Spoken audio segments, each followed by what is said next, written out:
Hello students, how are you all? I hope you all are fit and fine. I am Aarti Jain and I welcome you all to my YouTube channel Now Restart. Students, हमने class 6 science NCERT का chapter 1 components of food start किया था, जिसमें हमने various types of nutrients, vitamins, minerals, carbohydrates, proteins, fats इन सब के बारे में डिस्कशन करी थी, समझा था। ठीक है, आई होप आप लोगों ने अच्छे से रिवाइज करा होगा और आप लोगों को वो टॉपिक्स अच्छे से समझ में आ गए होंगे। अब हम उन्हीं टॉपिक्स को, उसी चैप्टर को आगे बढ़ाते हुए आज हम पढ़ेंगे रफेज के बारे में, वाटर के रोल के बारे में, बैलेंस डाइट के बारे में और डेफिशिएंसी डिजीजेस के बारे में। और आज इस चैप्टर को हम कंप्लीट करेंगे। तो चलिए आज हम क्विकली इसको स्टार्ट करते हैं। आइए। तो बेटे, जैसे हमने पढ़ा था कि nutrients, carbohydrates, proteins, fats, vitamins, minerals, ये सब हमारी बॉडी के लिए बहुत ज़रूरी होते हैं। तो ऐसा नहीं है कि एक फूड आइटम में एक ही न्यूट्रिएंट हो, ठीक है ना। एक फूड आइटम में एक से ज़्यादा न्यूट्रिएंट्स भी हो सकते हैं। ठीक है, फॉर एग्जांपल जैसे राइस है, राइस में कार्बोहाइड्रेट्स भी होता है, हमारा प्रोटीन्स भी होता है, कुछ कुछ अमाउंट में, ज़्यादातर सारे ही न्यूट्रिएंट्स होते हैं। लेकिन इसके अंदर जो कार्बोहाइड्रेट्स है वो एक अच्छी क्वांटिटी में पाया जाता है, लार्जर क्वांटिटी में पाया जाता है, और बाकी सारे न्यूट्रिएंट्स इसके कंपैरिजन में थोड़े स्मॉलर क्वांटिटी में पाए जाते हैं। ठीक है, इसीलिए हम इसे कार्बोहाइड्रेट रिच फूड कहते हैं। ठीक है स्टूडेंट्स, इन न्यूट्रिएंट्स के साथ साथ ही वाटर और रफेज भी हमारी बॉडी के लिए बहुत ज़रूरी है। रफेज हमारा न्यूट्रिएंट नहीं होता, येट ये हमारी बॉडी के लिए एक एसेंशियल कंपोनेंट होता है। ये आपके एग्जाम में क्वेश्चन बन के आ सकता है। ठीक है, कि name the food which is not a nutrient but it is a important component of a food, तो उसे हम कहेंगे रफेज। ठीक है, तो रफेज को हम डाइटरी फाइबर्स भी कहते हैं। समझ में आ गई बात। तो रफेज के हमारे सोर्सेज क्या क्या हैं? रफेज के हमारे सोर्सेज हैं, यानी कि हमें किन किन फूड आइटम्स में मिलता है। रफेज हमें मिलता है दाल में, यानी कि पल्सेस में। जितने भी फ्रूट्स और वेजिटेबल्स हैं सब में हमें रफेज मिलता है। ऑल फ्रूट्स एंड वेजिटेबल्स, सिर्फ ग्रीन लीफी वेजिटेबल्स ही नहीं, सभी में, जैसे पोटैटोज, पोटैटोज में भी हमारा रफेज होता है। Pulses, whole grains, whole grains तो अब आपको सबको समझ आ ही गया होगा। होल ग्रेन्स क्या होते हैं हमारे, है ना, राइस, व्हीट, बार्ले, मेज, ओट्स, ये सब हमारे होल ग्रेन्स में आते हैं। तो ये हमारे होते हैं रफेज का सोर्सेस। अब इसका फंक्शन क्या होता है हमारी बॉडी में? फंक्शन, इसका फंक्शन ये होता है कि हमारी बॉडी में जो भी डाइजेशन प्रोसेस होता है, खाना पचाया जाता है हमारे बॉडी के थ्रू, उसके बाद जो अनवांटेड फूड आइटम्स होते हैं या अनवांटेड फूड मटेरियल होता है, वेस्ट प्रोडक्ट्स होते हैं, उससे हमारी बॉडी, जो हमारी बॉडी उसे निकालती है, किसके हेल्प से? रफेज की हेल्प से। ठीक है, our body get rid of unwanted food because of roughage. ठीक है, तो इट हेल्प्स, ओवरऑल हम ये कह सकते हैं it helps in the digestion of food. ठीक है, तो हम ये क्या कह सकते हैं, it helps to get rid of, to get rid of waste products from our body. हमारी बॉडी से जो वेस्ट प्रोडक्ट होते हैं, वेस्ट प्रोडक्ट मतलब अनडाइजेस्टेड फूड, जो फूड अनडाइजेस्टेड रह जाता है, अनडाइजेस्टेड फूड जो होता है, जो वेस्ट प्रोडक्ट्स होते हैं, ठीक है, उससे हमारी बॉडी जो है फ्री किसकी वजह से हो पाती है? रफेज की वजह से हो पाती है। अगर हम लोग रफेज का अच्छा अमाउंट अपने डाइट में इंक्लूड नहीं करते, ठीक है, हम सैलेड नहीं खाते, फ्रूट्स नहीं खाते, तो विटामिन मिनरल्स की कमी के साथ साथ हमें कॉन्स्टिपेशन नाम की डिजीज भी हो सकती है।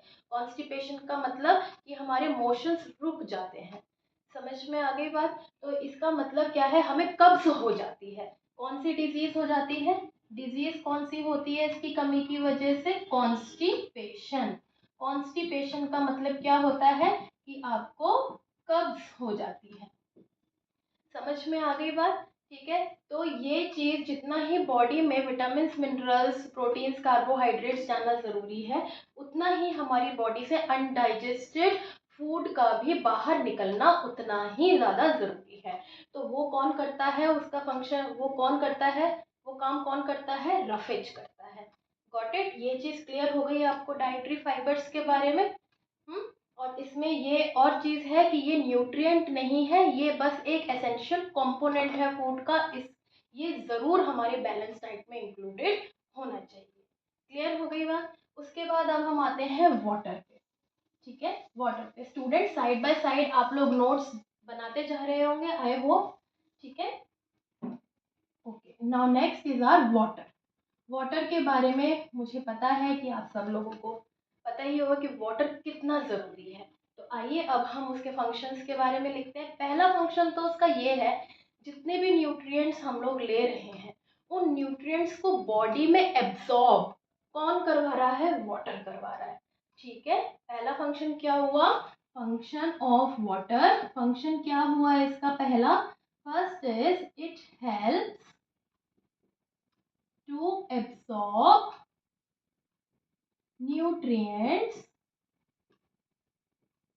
in our body। हमारी बॉडी में न्यूट्रिएंट्स को क्या करवाता है, एब्जॉर्ब करवाता है।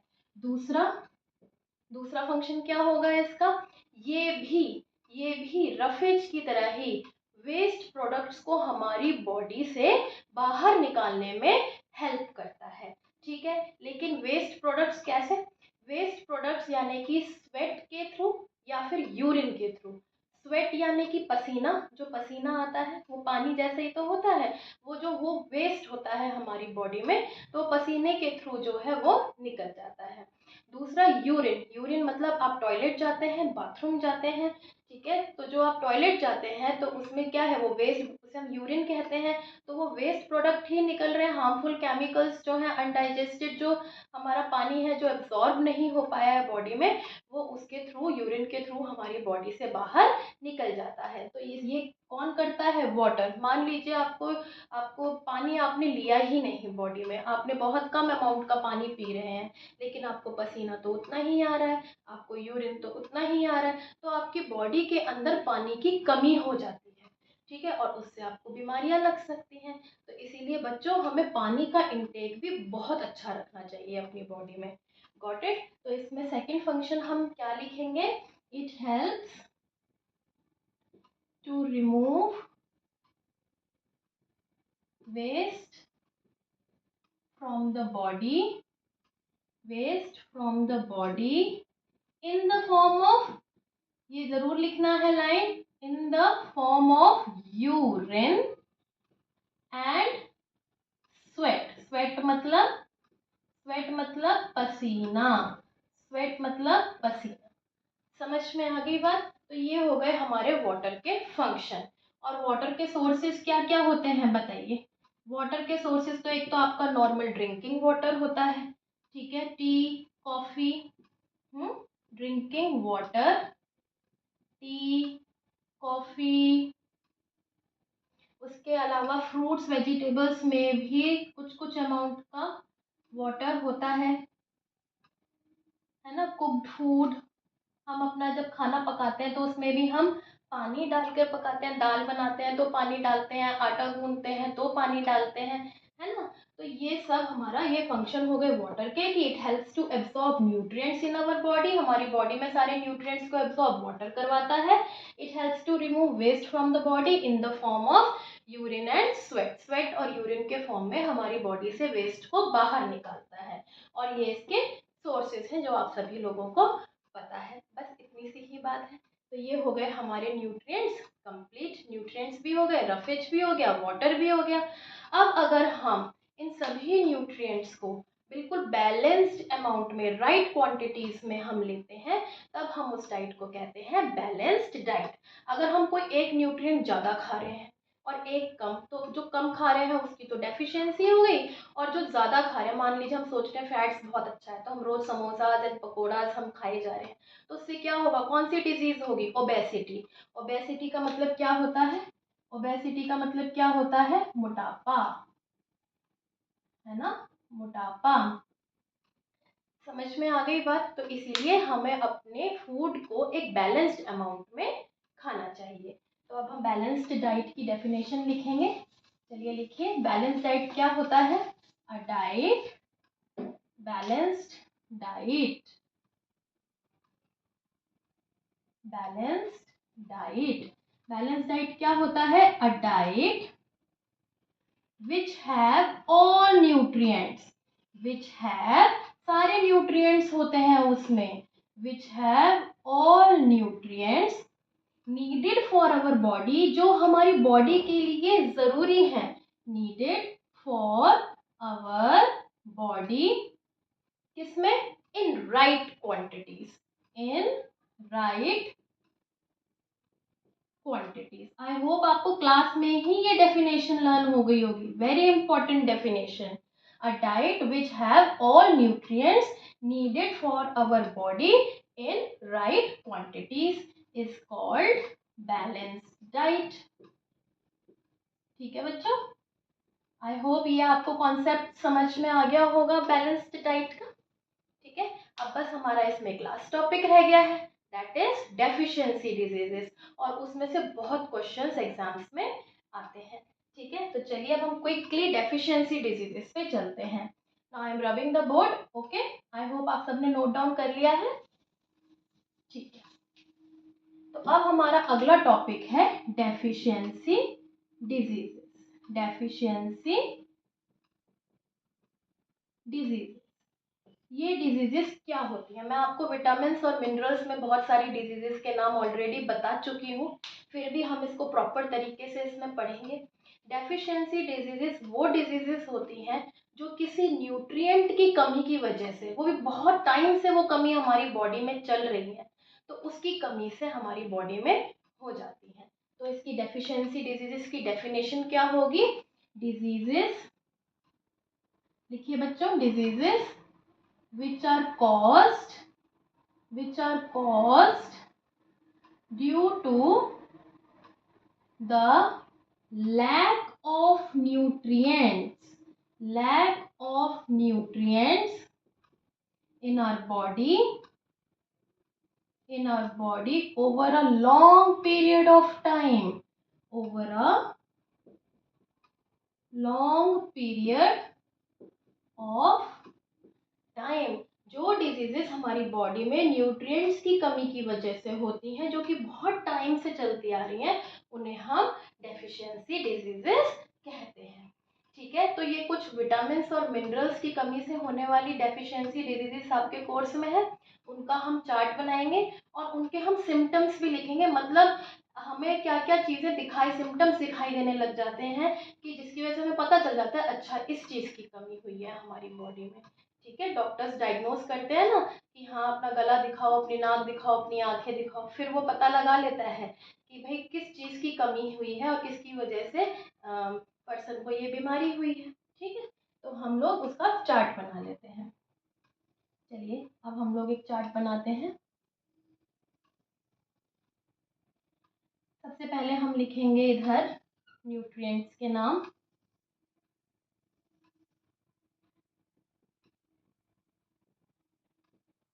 फिर डिजीजेस, और फिर उसके सिम्टम्स। ठीक है बच्चों, सिम्टम्स पता हो जाए तो हमें डिजीजेस का पता चल जाता है। ठीक है, तो सबसे पहले आता है हमारा vitamin A. Vitamin A, vitamin A से होने वाली डिजीज जो है वो कौन सी है हमारी, विटामिन ए से होने वाली डिजीज वो है हमारी पुअर विजन, यानी कि आपकी विजन कमज़ोर हो जाए, या फिर हम उसे नाइट ब्लाइंडनेस भी कहते हैं कि यानी कि डार्कनेस में दिखना बंद हो जाए, ये मैंने आपको पढ़ाया भी था। ठीक है, इसके सिम्टम्स क्या होंगे, वो ही पुअर विजन, ठीक है, loss of vision, in darkness या कंप्लीट लॉस ऑफ विजन, कुछ भी हो सकता है। समझ में आ गया विटामिन ए। अब नेक्स्ट आता है हमारा विटामिन बी। विटामिन बी से होने वाली डिजीज का नाम है बी से बेरी बेरी। आप ऐसे याद रख सकते हैं, विटामिन बी, बी से बेरी बेरी, डिजीज का नाम है बेरी बेरी। इसका क्या सिम्टम है?